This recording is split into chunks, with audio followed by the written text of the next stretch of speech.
Collette, thank you so much. I've had the pleasure of meeting you at last year's First Nation Major Projects Coalition, and here we are on part of the central part of the country. We have 1,700 leaders, Indigenous, corporate, governments. What are you seeing this round? What's striking you most with this conference? Yeah, actually, because I came from the US, Yes. I'm really surprised and excited about what actually is happening here in Canada with the First Nations, and I'm really hoping that we can learn from you all up here up north and replicate some of the amazing work that you're doing down in the US. Yeah, well, I mean, what you're doing down in the U.S. and a big part of your passions is renewables and mining, and we obviously have a lot of that going up in here in this country. Um, it's a two-way learning street. So tell me what you're doing down south of the border, and what we can also learn from you. Yeah, so I think it's a little bit different, I would say, because of the legal regime, right, Right. with the First Nations or the nations in the U.S. So what we've been really trying to push for is more open dialogue, and how do we find ways to collaborate between mining and Native nations. And so I think the recognition is that this has to happen with the transition and with all the metals needed to be able to support the transition. I think what I'm seeing that we could learn for sure is being more collaborative between tribes even. Seeing that a lot here in Canada, which is amazing. So I'm hoping to learn some of that. And I think, um, you know, what also I see a lot happening in the US that maybe First Nations can do here, and companies, is around even more capacity building. I say that, but I would say there's even more capacity building in my perspective here happening in the First Nations. And again, I think it's the legal regime, Yeah. with reconciliation and those kinds of efforts. So there's a lot of things that we could trade and learn from each other. So I'm really excited for the future. The collaboration is really important, and we're 5% of the population in Canada, and we don't have the human capital to keep up with the amount of work, so we rely on our allies to help collaborate with us.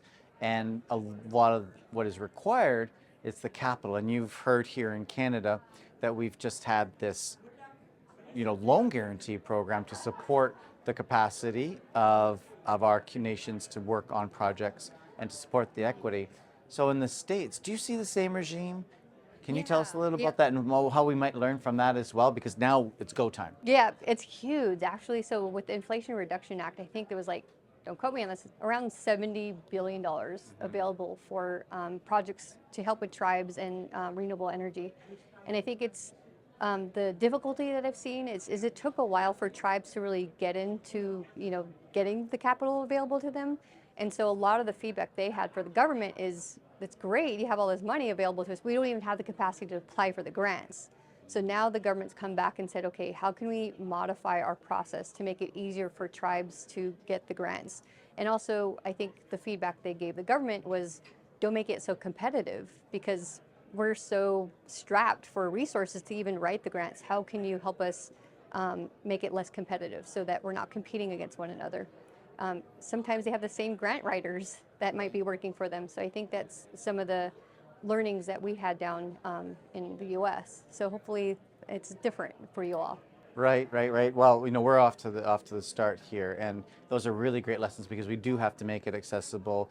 We do. It's wonderful also that these projects that we can, or the money that we can access for projects, are also agnostic, which is really important. As we advance, are there things that Canadian Indigenous people, from your perspective, should keep an eye on as we go down this path? And if you want to talk specifically about the mining sector and renewables, given that's a lot of your experience and passion, I'm sure our Indigenous leaders would really appreciate learning from that. Yeah, I would definitely say, and I think inherently we as First Nations and Native people think about 7 generations of thinking. And so when we're planning for the types of projects we want to have equity in or partner with, are they going to serve those 7 generations? And how are the ways that we're designing the projects also going to serve the 7 generations? Because I think, it's great that we talk about the jobs. I also recognize that a lot of First Nations and Native people think that's great for now, but in 100 years. And so a lot of life of mine projects or even renewable energy projects are 20, 30, 40 years. We're thinking 100 years. Right. What is it going to look like when we need to go back and recycle or reclaim the land and such? So those are the types of things that make sure we're thinking about that. That's a really long-term generational thinking, and often, so you've kind of take the sail out of my wings a little bit in this sense. I always like to ask a question, in 10 years, but let's expand that. Like when you look back in your career, when you're in my language, we say oh nukum or nukumas, a grandmother, Yeah.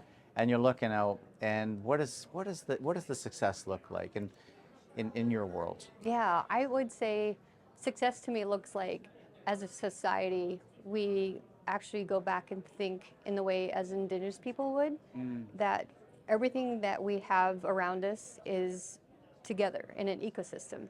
So I think so many times we disassociate ourselves from the natural world, and I think that's what gets us in trouble, is being disassociated with everything that feeds us, that drives us, that gives us our electronics and our data and such. And so the more that we can consider the impacts of our own decisions each day, or the decisions of mining companies or businesses just in society in general, I think we'll be better off as a people. So the more that we can think about longer term versus just the now, I think we'll be better off and still have a planet to live on.